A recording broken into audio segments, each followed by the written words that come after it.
Hi friends and family. Part about being a professional at anything you do is making sure you have preventative maintenance for the just in case factor. So we're all subject to error. We're all human.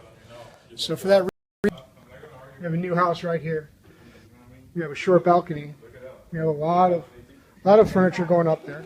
So what we'll do is we'll use a four-wheel dolly and a strap method. And the four-wheel dolly will go down here and roll around the corner, and we'll carry it with the dolly and the strap in one shot. So the boxes, obviously they're there for preventative maintenance.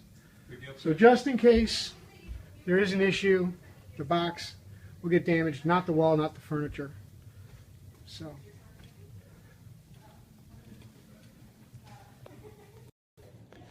at any rate, on our next video, we'll be showing you how to dolly up a dresser on a four-wheel dolly with a hump strap like this.